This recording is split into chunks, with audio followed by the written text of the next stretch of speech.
Hello, my name is Seth, and welcome to my Olaf Slayers guide.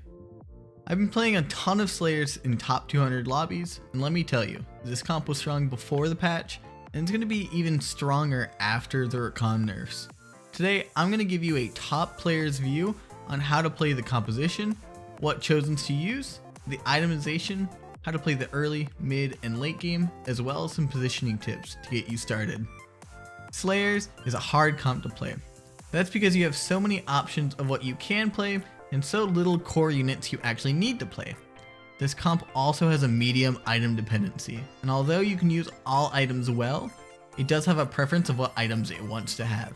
Let's go ahead and take a look at the comp to see what I mean. Slayers is a fast 8 comp that uses a lot of 4-cost units, so you want to make sure that you're ready at stage 5-1 to make a big roll down to grab all the units you need. The core of the comp looks like this. It's 3 Slayers, Olaf, Pike, and Tryndamere. The only exception to this is that if I hit Samira, I will play her over Pike or Tryndamere. This leaves me with 5 flex spots to put any other unit in. Let's go ahead and take a look at all the other flex units and how we can fit them into the comp. When rolling down, I tend to pick up every possible unit I can play in hopes of getting them 2-starred. I want to make sure I have a balanced team of frontline units and utility units. My general rule of thumb is that I want 2 to 4 frontline units. These frontline units can be Yone, Shen, and Irelia, or Vanguard with Aatrox and Sejuani. I will sometimes play 2 Vanguard and 2 Adept frontline if that's what I hit. As for utilities, there's a lot of options here. If I'm playing Shen, I will try to pick up either Yuumi or Zilean to get that extra Mystic buff. I will play Azir if I see a lot of ASL players in my lobby because his Sand Soldiers act as a great counter towards that composition if you place his soldiers correctly. If I have Samira, I'll look to get a Sivir to get that Sharpshooter bonus.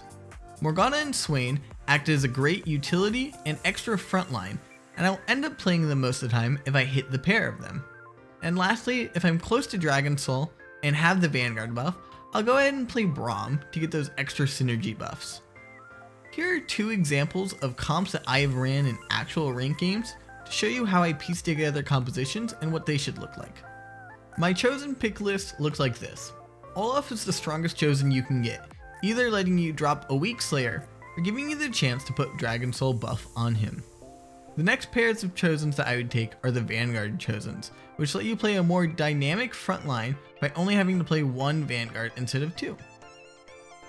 Next is going to be the Adept frontline, since playing 3 Adept or 4 Adept is some of the strongest synergy you can get in the game. Lastly, I will be playing Slayer chosens if I hit them because they allow me to play more flexibly with my comp. This can often be harder to do, which is why it's in the 3rd tier. On to items. Olaf is the main carry in this composition. The way that I itemize him is with 2 carry items and 1 defensive item. All the tank items in this composition go onto your flex frontline units, whether that be Vanguard or Adept Shen. As for Olaf, his ult reads, Olaf gains attack speed, immunity to crowd control, and his attacks cleave in a cone in front of him for physical damage for the rest of combat.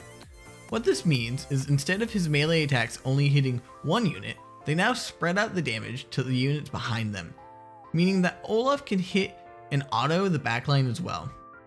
This leads to the most important item on Olaf, which is Hurricane. Since Hurricane lets each auto hit multiple targets, it changes Olaf's cleave from happening once per auto to happening a couple of times per auto, which makes his attacks way more impactful and deal a lot more damage. Along with this, I like Deathblade since he's taking participation in a lot of kills. I like Hand of Justice since it allows Olaf to ult sooner, and he uses both the damage side as well as the healing side quite well. For defensive items, I recommend either GA or RFC. I like RFC more because it allows Olaf to deal damage while not being in danger himself. For our secondary carries, we have either Tryndamere or Samira, who like to carry Last Whisper, IE, and Giant Slayer. They both auto attack a lot, so the extra abilities on these items are great value here. As for Pike, I don't often put items on here, but here are some good ones if you have them and want to put them on someone. Finally, are the aura items, which normally go on either Morgana or Yuumi. On to my early game. For early game, we follow common leveling for set 4.5. If you need a refresher, I made a video here. As for carousel, I have my pick order like this.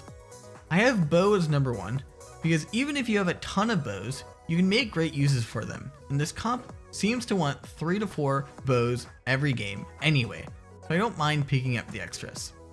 On to mid game. Most of the end game comps is made up of 4 cost units.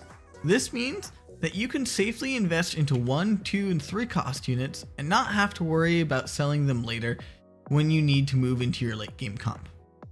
If you come across a 4 cost unit, you might as well go ahead and pick it up, even if you're not going to play it right away, because you don't want to have it and then need to find them again when you're rolling in the late game.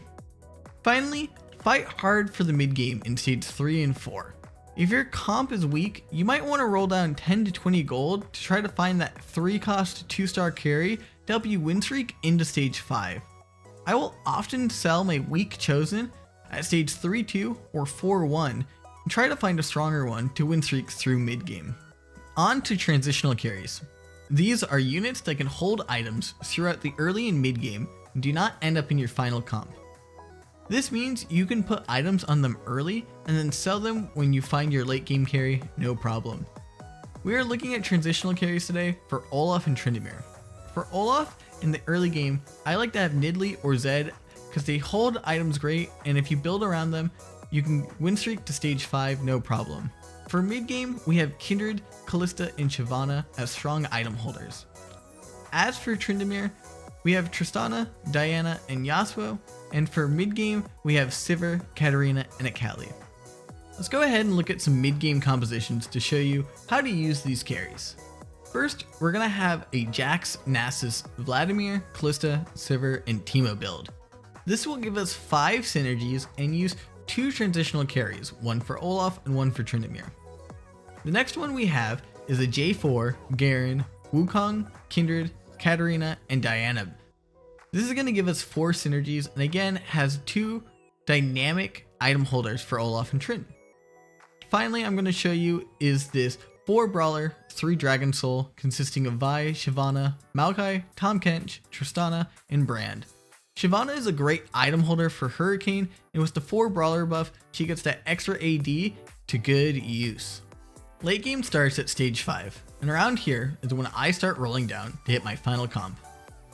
Our goal for the roll down is to hit enough 2-star units to start win streaking. I find a good gauge on whether or not I'm strong enough is hitting 2-star Olaf and 2-star Tryndamere, and also picking up a Samira. I also want to be looking for hitting my frontline units to be 2 strong as well. Once you hit all your 4 cost units at 2-star, you can either start playing towards level 9, or if you become 10 to 15 health, you can roll down at level 8 to hit 2-star Samira. This is what default positioning looks like, noting that you want your Olaf to be on the same side as the enemy carry.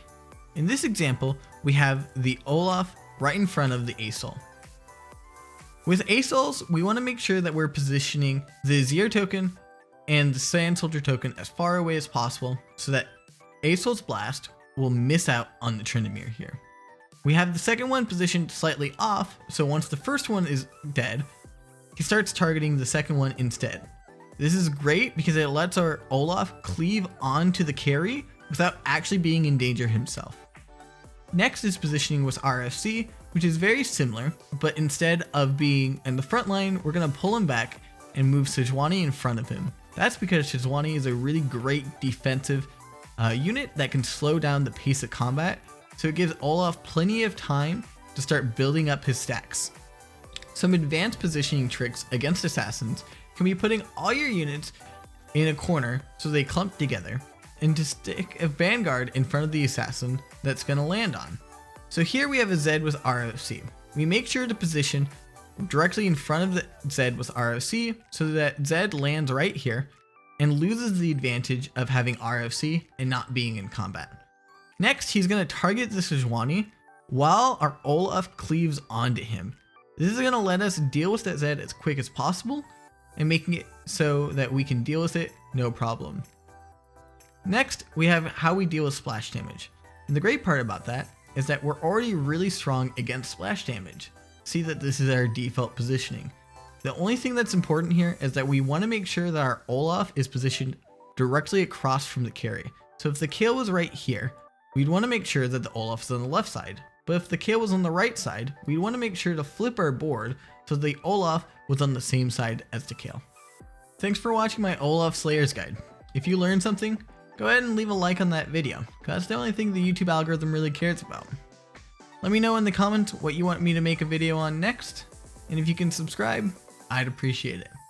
Anyway, thanks for watching the video, and you have a great day.